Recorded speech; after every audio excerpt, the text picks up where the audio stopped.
Good morning to you. And if you've joined us, you're on the fifth connection. It is a wonderful Tuesday morning on this 25th day of March. And we are looking at the unfolding story of what stick-to-itiveness looks like in the believer's life. Because these Christian Hebrews in the story that unfolds across this brief exhortation of 13 chapters, 303 verses, as it unfolds, is about what pressing on looks like and what not defecting looks like.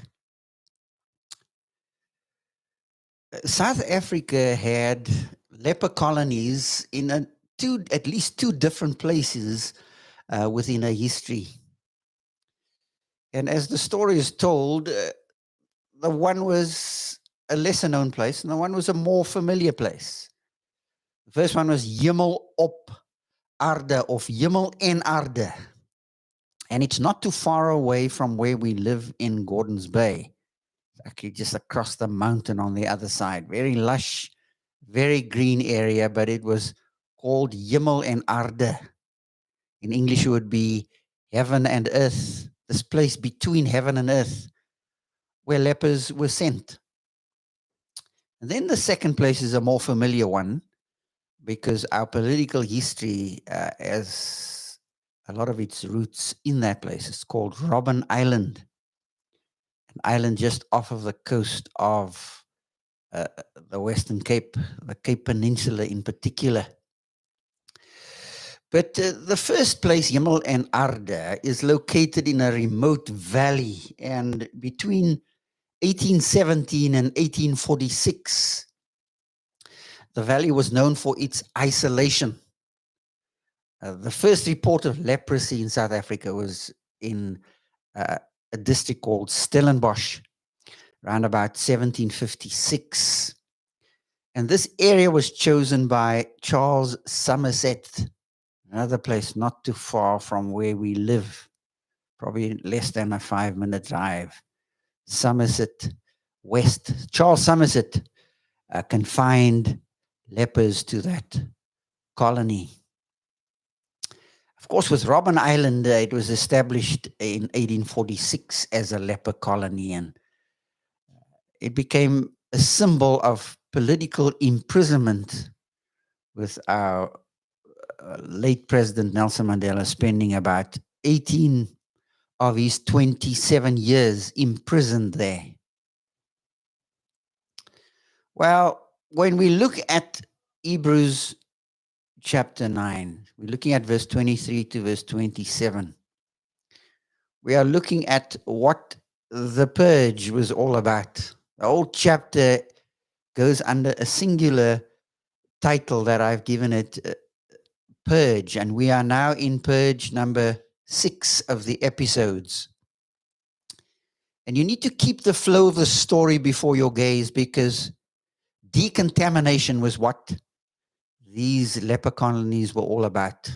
Isolation, getting rid of the stench and the very negative connotation that leprosy had, but decontamination of people, the people of God, in engaging with God was what it was all about. The decontamination of sacred space. Well, we don't have a sacred space today. We are the sacred space, because God has taken up residence within the life of his people, not only corporately, but individually. 1 Corinthians 3 and 1 Corinthians 6 talks about that. We are the temple of God, corporately and individually. Each person is a habitation of God. And so it's with that understanding that we come into this last block, verse 23 to 28, and we'll possibly split it into 2 episodes. But we are looking at the covenant mediating Christ and what his sacrifice, how his sacrifice is the superordinate sacrifice. It supersedes every sacrifice that could ever be made, whether it be human or animal. Christ's heavenly priesthood, priestly ministry supersedes it all. And so the question in this section is, what makes his sacrifice superordinate? Well, just as the earthly suggestions required decontamination, or as we said, purgation, so the heavenly things.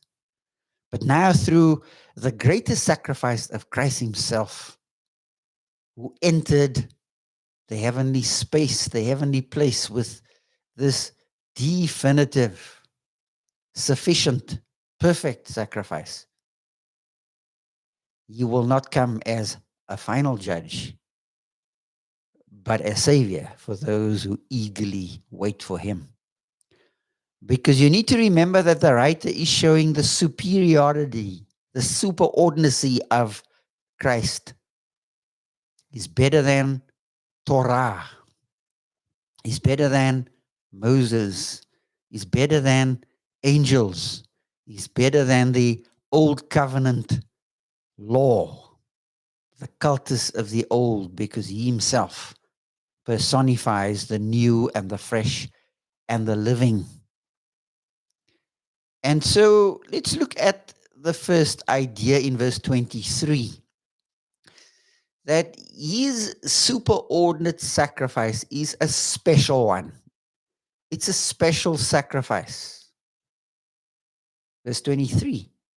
Thus, or on the basis of this, it was necessary for the copies of the heavenly things to be purified with these rites.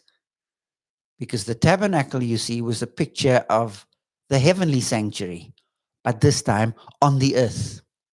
Verse 23 goes on to say, but the heavenly things themselves with better sacrifices than these. These copies are better than those that are human, right?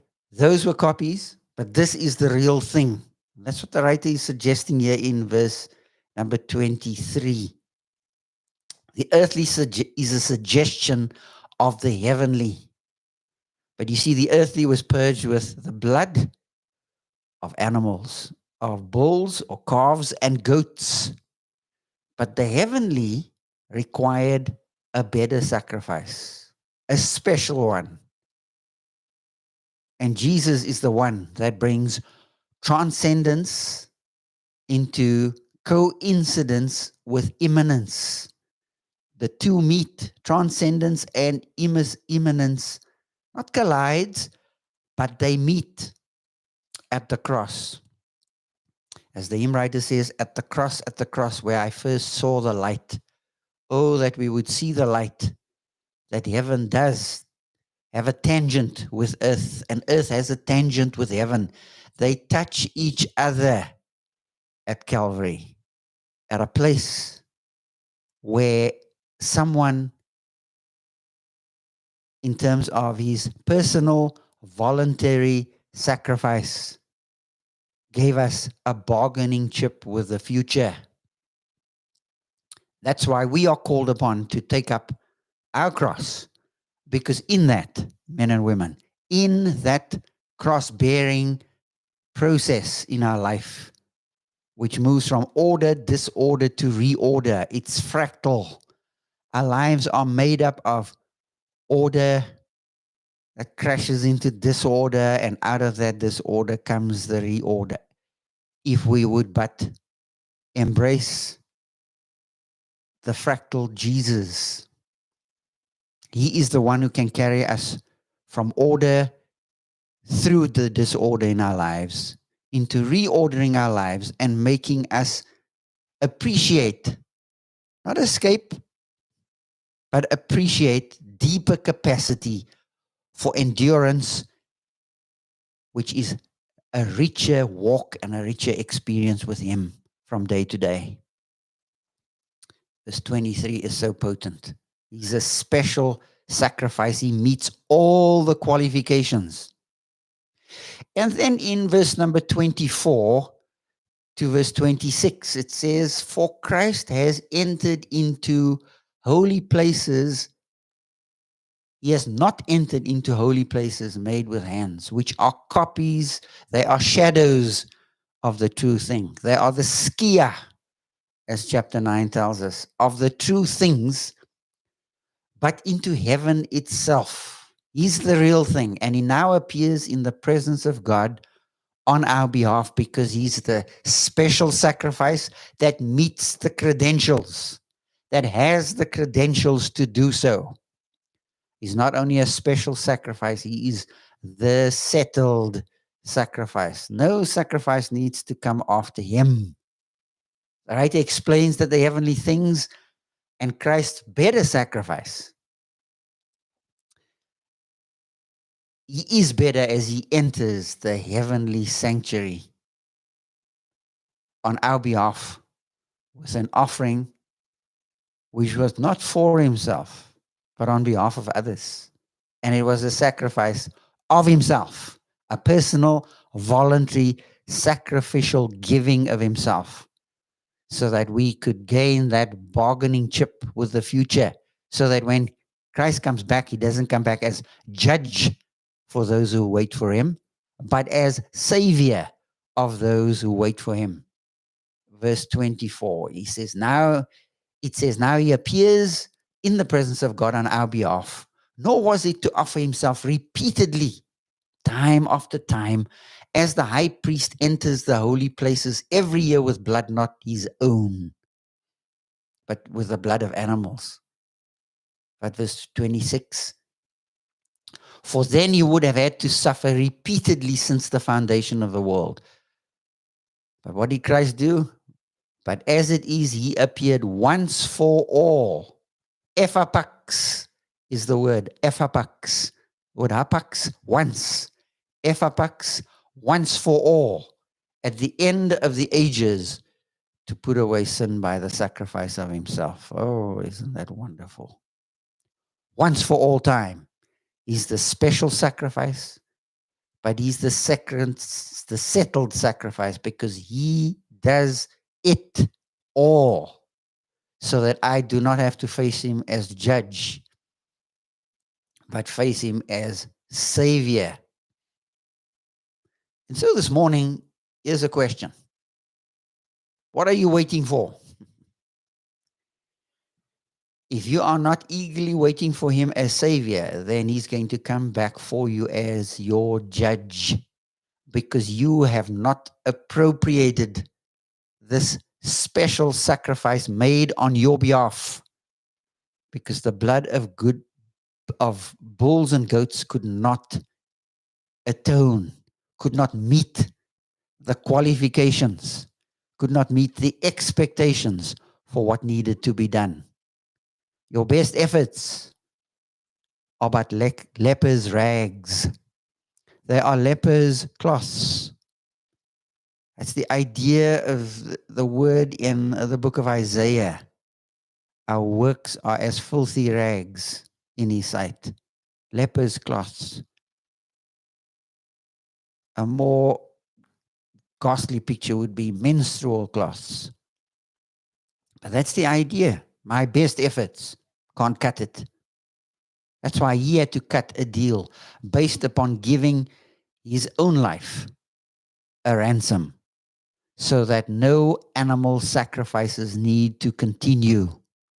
No need to slaughter an animal on the beach and get involved in a ritual that is ineffective, because he did it all. Jesus paid it all. All to him I owe.